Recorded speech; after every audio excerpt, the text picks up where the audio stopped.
us? I'm ready. Let's do it. All right, here we go. We're watching some live gameplay here of Days Gone. I have picked up the controller. I'm looking through the binoculars, and I see trouble.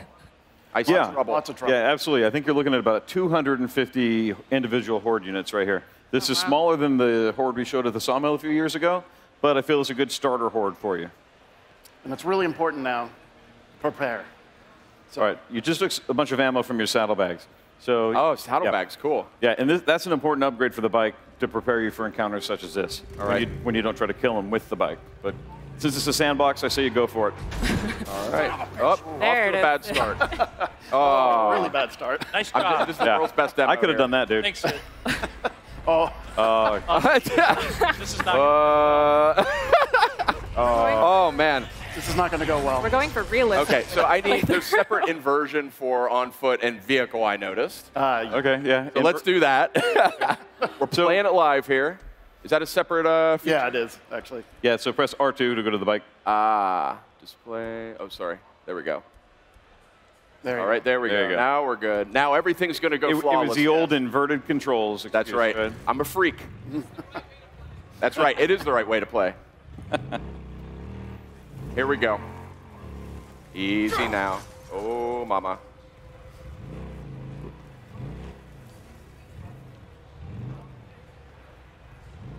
This is a more powerful bike than what I drove in the last build. Yes, this is an upgraded bike. Yeah. This looks gorgeous. So the Horde is back behind you, Sid.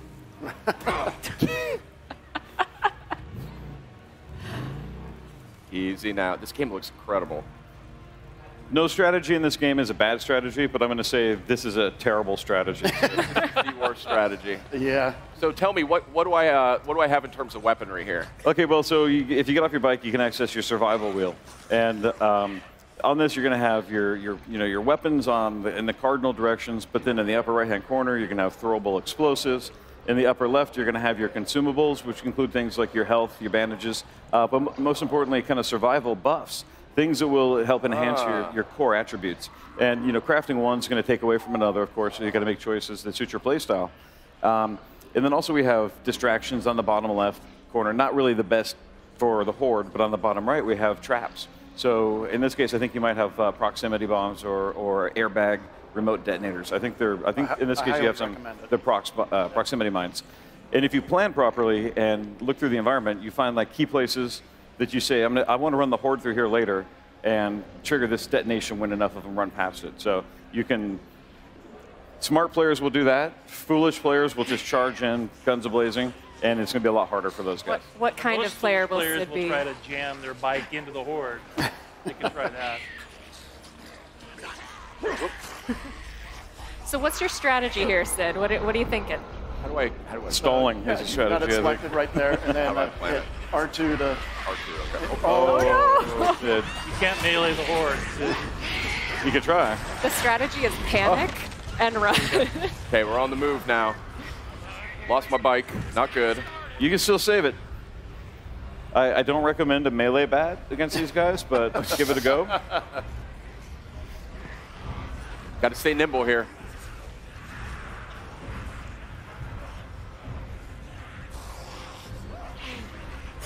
This is going to be 10 minutes of me running from these guys, isn't it? Well, Sid's trying to make his way around. How do you guys plan for all of these different tactics that people are going to dive into? How do you think ahead of time of people are going to want to go about this a million different ways? So what's the process of building out all of that? Well, we think about what makes kind of sense and what sounds cool that fits the IP, but we do have to provide a lot of different tools just so they can have that, that flexibility. And then we just try to keep things very loose so that we're going to be surprised by a lot of the videos we see online of people playing this. We'll be like, wow, I didn't think that would happen. And when we've done that internally, we've been surprised about how things just kind of work. So we're supporting it by it's always the best part of games like this is just seeing how people get so creative. Yeah, absolutely.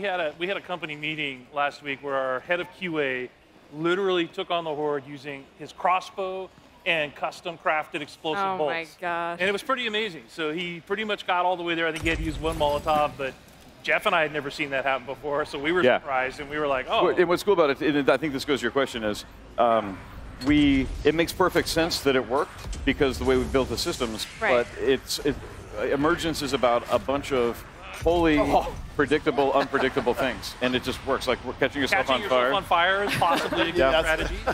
That's so he can set them on fire when they grab him. That's yeah. That was the plan. Okay. This is so also one of the things we want to well. point out, though, is that the Horde locations are all story-driven, and so this is a mass grave site. So Nero would have come in as the world was ending, dug these mass graves, and they happen to have giant barrels of fuel that they would have used to burn the corpses of all the people who had died during the pandemic. So there's a reason why you find all these explodables out in these areas. Yeah. And there you go. One of the key strategies is to go and find those first, and then plan as you're running around to try to drag the Horde. Out of ammo. There you go. And in these encounters, you really got to be thinking on your feet as you're running forward. Pour me to pieces. Not dying. I'm doing better, though. I'm getting the hang of this thing. Yeah. Now I got it all figured out.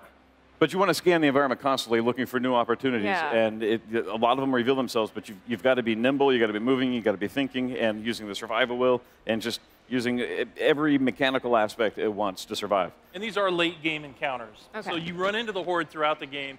Early on, you can't take them on. You're not strong enough. You're not fast enough. You don't have large enough magazines in your weapons. So you really learn early on. You have to work your way up. Yeah, how you're going to and them. By the time you get to this mission, you would have learned some of the strategies. And you'll notice those logs right there. If you blow those open, they'll actually. One of the things I think is great about this too is that you also have the cultists that are out there. So actually, Sid, go to your animals that are out there. right-hand It's corner, not like 4 just o'clock on your creatures survival that you wheel. have to be worried about, and so this could bring up the also survival be a wheel with L1. situation that you would And maybe then go to use the them to your kind of advantage 4 if there o'clock were other and enemies around. place that thing on the barrel. Yeah, absolutely. So I think you have one equipped. So hold L2. This is one of the late game missions. There you go. And there are open world And encounters. then when you trigger them, make sure they you run could have an downstairs. ambush camp that you have to go take on. If you see a Horde nearby, you can be a Pied Piper. You can actually get on your bike, ride through the Horde, drag them up into the ambush camp, and then watch the mayhem that ensues. Oh my gosh. All right, here they come, Sid. Oh. Nice one. Nice. We got about a quarter of them. Front row. Front row. Oh, you're going to have to reload pretty soon, dude. Get out. It worked for a while. It did. I mean, we're making progress. Yes. We're chipping away here. This is unlike anything I've ever played. I've never fought so many enemies at once. I mean, it's really, really interesting. Let's see here. I was digging these Molotovs. So one of the other things we wanted to point out is that we've been working really hard on performance. So if you saw the demo that we released some footage last month, it was kind of alpha footage. And this kind of polish really comes very late in the game. So this is like almost final lighting for the environment. The environment and tech guys have been working really hard on that, but also performance is key for this game because it's running at a solid 30 here. And we have a version on the regular PS4 that's also running at a solid 30. So we're pretty happy with where we're at. All right. All right, it's on. Oh. There we go. Oh, there it is. Nicely done.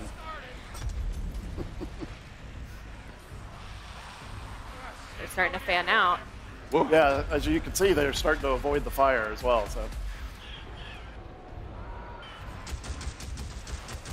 anything that's red is explodable as well. Keep moving, Sid. Short controlled bursts. Boom. Yeah, always Oh, time to run. Time to run. red items. Oh, no. Barrels. And that's how we show it's alive. Yeah, Sid this did was that. it. I blame him. I did too good. Yeah. That was the problem. All right, so you can see we still have some optimization. Yeah, we're not coming out until February, so. We still have some work to go. You guys are coming out February 22nd, though. I'm sure you can polish that right up.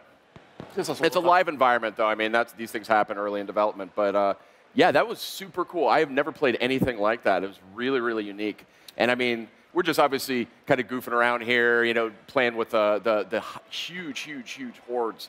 But, I mean, there's a lot of stuff to do in this game, and there's a lot of emergent systems that come about, and you saw some of it here. I mean, every single time I tried that on, it was a completely different experience. Yes, exactly. And I know that's something that you guys are really focused on. I mean, whether it's, the criers, the freaker ravens that may choose to attack at one point or another. I mean, talk a little bit about how those systems sort of, combine with each other. The Horde is just one part of the game, Yeah. It's several...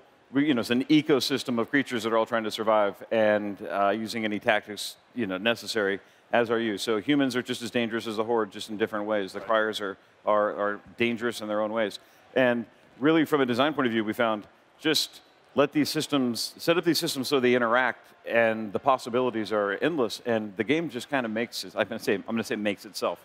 A lot of work went into setting it up to this point, but it allows you to be the author of your experience. And it's a really rich experience that is fun for us to watch. And I think that's what people want. In a game where it's about freedom with a character, and it's also about freedom in gameplay decisions and choices. And I feel it's the only way to make a modern game at this point. I mean, it's truly an emergent game, and there's just so many factors that can coalesce around it. So I have a real hunch that this one's going to be big among the streaming community. I mean, I think you never know what you're going to get, And even in our 7-8 minutes of play here, where I botched it horribly and then slowly figured out what to do, it was just totally different every time. So depending on what weapons, what tactics, what approach, bike, not bike, use traps, full offense. Do you guys have a couple favorite ways that you would have tackled that?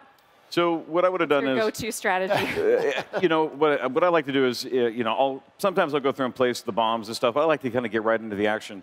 And I like to level up on my stamina and my focus. In this situation, I think it's actually a little bit more important than health. If you pull it off properly, you can go unscathed if you can stay ahead of them, and you can use focus mode to go in and selectively target them. But it's just really cool to run through, and you feel like, Jason Bourne, kind of, hey, I could do this, I could do that, I could shoot this thing. If I vault through that, go over there, get some ammo, do this. And then I'll run back by my bike, and then I'll top off the ammo, and then I'll go back, and I'll draw them around this way. It's just...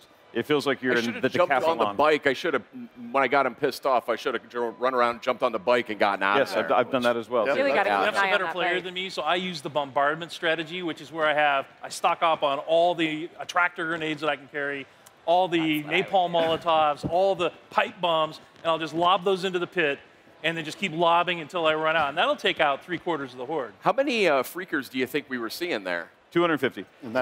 Yeah. It's one of the baby hordes. Yeah, it's one of the baby smaller horde. hordes. So what I'm thrilled about this is that 2 years ago when we revealed it, it was our 500 unit horde. That's the same horde you were fighting today. It was kind of our simplest system to put in the game, believe it or not, and it just comes straight at you. Yeah. And it'll go around and over and through things, but it's so simple and yet so robust. But it's real, and I'm glad that you got a chance to see. No, it was like nothing I've ever played before, and I can't wait to get in there and really get familiar with the controls and with the inventory system. There's a lot to take in here. I love games with that kind of depth and those tactical options. So thanks, guys, for swinging by. Yeah. Thanks for having us. Thanks for having us. We have a lot more coming for you guys here live at E3. Stay tuned.